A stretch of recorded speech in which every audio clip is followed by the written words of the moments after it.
Đây là nơi trú ẩn hoàn hảo nhất trong tự nhiên, không chỉ có cấu trúc bên trong gồm 3 phòng ngủ và một phòng khách mà còn khai hoang đất hoang trước cửa để trồng trọt. Họ đã đạt được cuộc sống tự cung tự cấp. Đây là gia đình Balot. Họ là những người du mục đến từ Iran. Vì cha mẹ đã lớn tuổi, ba anh em quyết định xây một nơi trú ẩn cho cha mẹ, để họ có một cuộc sống ổn định. Họ đã vượt núi băng sông để tìm một nơi phong thủy tốt. Nơi đây trước đây là thung lũng sông, có đủ vật liệu và nguồn nước tự nhiên, rất thích hợp để sinh sống. Thế là Balot dẫn hai em trai đi thu thập gỗ. Sau khi cắt thành những đoạn có độ dài phù hợp, chúng được kẹp chặt giữa mặt đất và vách đá một cách hoàn hảo, đóng vai trò là cột chống của ngôi nhà. Sau đó, họ cầm dụng cụ lên, dọn dẹp sạch sẽ mặt đất bên trong. Sau đó, họ đi xúc bùn và cát tươi trộn đều với nước. Một lớp bùn, một lớp đá được xếp chồng lên nhau chỉ trong một buổi sáng. Bức tường phía trước đã cao 6 lớp. Lúc này, mẹ cũng đã chuẩn bị xong bữa trưa cho họ. Ăn xong mới có sức tiếp tục làm việc. Sau đó, ba anh em nạo vét kênh rạch để tránh suối bị tắc nghẽn và nước tràn vào nhà. Tiếp theo, họ bắt tay vào xây dựng bức tường bên. Chỉ trong một ngày, ngôi nhà nhỏ đã thành hình. Sáng sớm ngày hôm sau, tranh thủ lúc mặt trời chưa quá gay gắt, ba anh em đi thu thập đá. Mẹ thì ở bên cạnh chuẩn bị trà nước cho họ. Lúc này, cha cũng cuối cùng đã đến nơi. Cả gia đình ngồi lại với nhau uống một ngụm trà nóng là có thể xua tan mọi mệt mỏi trên cơ thể. Sau đó, họ phân công hợp tác, mỗi người phụ trách xây một bức tường.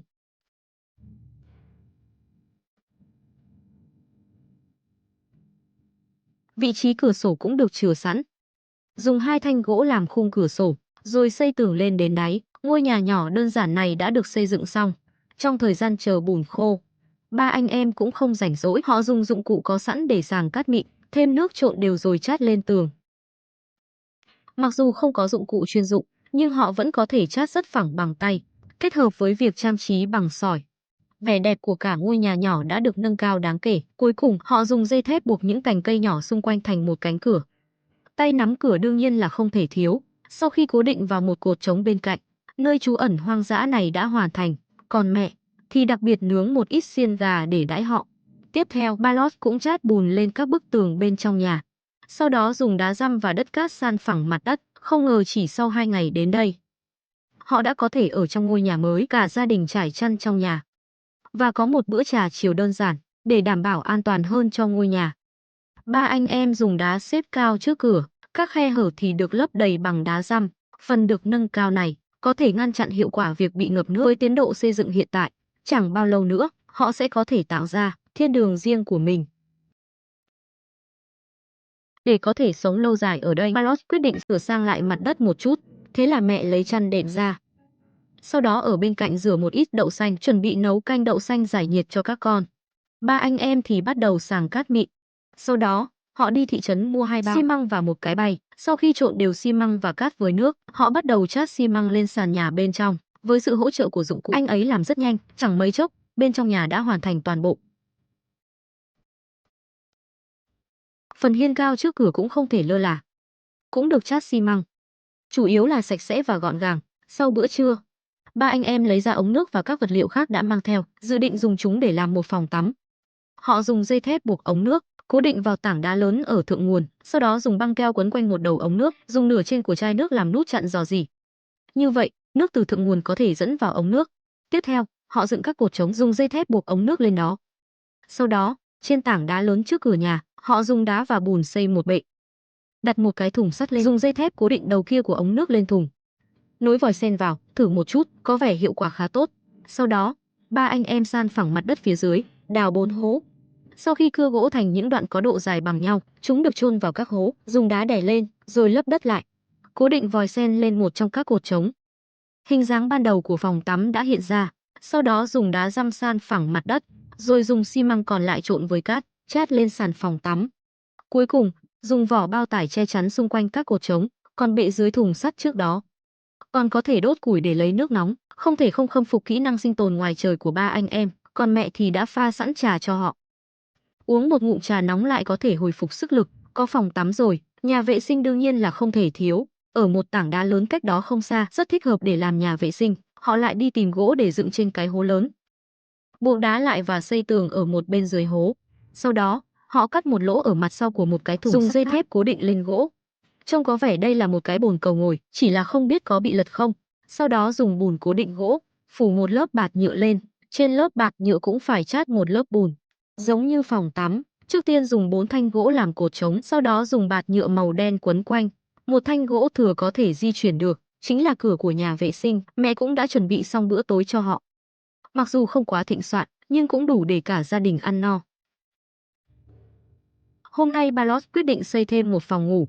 Dù sao cả gia đình sống cùng nhau không tiện lắm, họ đi xa khiêng về đủ gỗ. Sau khi cắt thành những đoạn có độ dài phù hợp, chúng được kẹp giữa vách đá làm cột trống. Tiếp theo vẫn dùng đá và bùn xây cao từng lớp một. Khối lượng công việc lần này đã giảm đi đáng kể vì dựa vào phòng ngủ trước đó có thể bớt đi một bức tường. Với sự phối hợp chặt chẽ của ba người, bức tường đang cao lên rõ rệt. Mẹ thì ở bên cạnh chuẩn bị gà nướng xiên.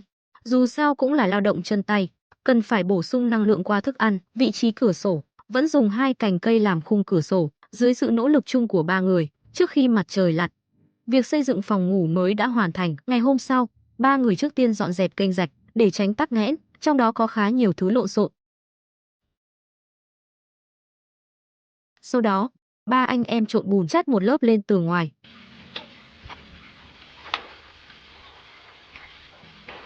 Sau khi chát đều, lại dùng đá răm trang trí, làm cho hai căn nhà trông không còn quá đơn điệu. Không gian bên trong nhà đương nhiên không thể bỏ qua, cũng được chát bùn. Sau đó, họ lại đi khiêng đá răm, san phẳng mặt đất trước cửa, rồi dùng xi măng đã trộn sẵn chát lên trên. Bây giờ căn nhà 2 phòng này càng thích hợp để ở. Đợi tường và sàn nhà khô hoàn toàn, ba người lại có ý tưởng mới. Khoảng trống giữa hai căn nhà không thể lãng phí, thế là ba lót chát bùn lên mặt đất, dán một cái hộp nhựa lên đó, xây tường xung quanh vòng ngoài của hộp, cuối cùng phủ một lớp bạt nhựa lên trên, cắt bỏ phần thừa, đổ nước vào bệ vòng ngoài. Thế là có một chiếc tủ lạnh làm mát bằng nước tự chế. Đặt trái cây và rau củ vào trong, có thể làm chậm tốc độ hư hỏng của chúng. Tiếp theo, Balot cũng thể hiện kỹ năng làm đẹp và cắt tóc của mình, cắt tóc cho các em trai. Sau đó, họ tắm rửa đơn giản trong phòng tắm. Đoạn này bỏ qua, không thể phát. Mẹ cũng đã chuẩn bị xong bữa tối cho họ. Ăn xong cá nướng, họ liền nằm xuống thư giãn. Nhìn ngắm phong cảnh xung quanh, vẫn có một hương vị đặc biệt. Sau khi trời tối, mẹ thắp đèn dầu cho họ. Ba anh em cũng mệt không ít, chẳng mấy chốc đã chìm vào giấc ngủ sâu. Sáng sớm ngày hôm sau, họ dự định tận dụng những khoảng trống còn lại trong sân, chọn một mảnh đất trống đối diện ngôi nhà, xới đất cho tới xốp, chia thành từng ô vuông. Sau khi tưới nước, trồng hạt giống cây trồng và rau củ, không chỉ làm cho cả sân thêm một mảng xanh, mà còn có thể thực hiện ước mơ tự cung tự cấp ngay tại chỗ. Khi phần chính của ngôi nhà đã hoàn thành, cuối cùng là hoàn thiện các chi tiết của toàn bộ ngôi nhà. Hoàn thiện, ba anh em cưa gỗ, dùng đinh đóng cái bồn rửa tay cũ mà họ lên trên. Sau đó, khoét lỗ ở đáy thùng nước, lắp một vòi nước vào, dùng keo lấp đầy các khe hở, sau đó dùng dây thép cố định vào vách đá. Một chiếc bồn rửa tay tự chế đã hoàn thành. Cuối cùng, dùng vải hoa bọc lại vừa đẹp mắt vừa tiện dụng. Tiếp theo, họ lại dựng một cái kệ trên tủ lạnh, dùng vỏ bao tải che lên trên, tránh ánh nắng mặt trời trực tiếp, khiến tủ lạnh trở thành lò nướng. Vị trí trước cửa cũng dùng bùn đắp thành 2 luống đất. Cắm cây con, chỉ khi có đủ cây trồng mới có thể giải quyết được vấn đề no ấm cho cả gia đình. Cha thì từ thị trấn mua về mấy con gà con. Thế là việc xây chuồng gà được đưa vào lịch trình hàng ngày. Ba người lại đi lấy thêm một ít bùn đất, dùng đá xây tường bên cạnh cửa. Sau đó dùng cành cây làm mái nhà, dùng bùn chát lên để gia cố. Cuối cùng, dùng dây thép buộc các cành cây lại với nhau, làm thành một cánh cửa nhỏ để ngăn gà con chạy mất. Và các loại côn trùng sinh ra ở đây, chắc chắn là nguồn thức ăn tốt nhất cho gà con. Tiếp theo, họ dọn dẹp một khoảng đất trống bên cạnh ngôi nhà. Sau khi san phẳng bằng bùn cát, ba anh em lại mua xi măng về, trộn đều rồi chát lên mặt đất. Sau đó, dựa vào kích thước của chảo rán, họ xếp 2 tảng đá lên. Đây chính là bếp nấu ăn dã chiến. Hôm nay mẹ hầm xương ống cho họ, trông rất ngon. Ăn kèm với cơm thì thật là tuyệt vời. Sau đó, ba anh em lại đào một khoảng đất trống đối diện bếp, chuẩn bị làm một cái lò nướng. Bùn đào ra được trộn với nước thành bùn đất, lấy 2 tảng đá lớn làm nền. Sau đó, dùng 10 viên đá xếp chồng lên nhau từng lớp một, cuối cùng chát một lớp bùn lên bề mặt. Nướng bánh mì và đồ nướng ở đây sẽ trở nên cực kỳ tiện lợi. Làm xong những việc này, mẹ lại pha sẵn trà cho họ. Uống một ngụm trà nóng để nghỉ ngơi, họ lại phải bắt đầu tưới nước cho cây con. Và việc để cha mẹ có một cuộc sống tốt đẹp hơn, chính là ý nghĩa của sự nỗ lực xây dựng của ba anh em. Cảm ơn mọi người đã xem video của kênh em nhé. Nếu thấy hay, hãy like và sub kênh để em có động lực ra thêm nhiều video hay nữa nhé.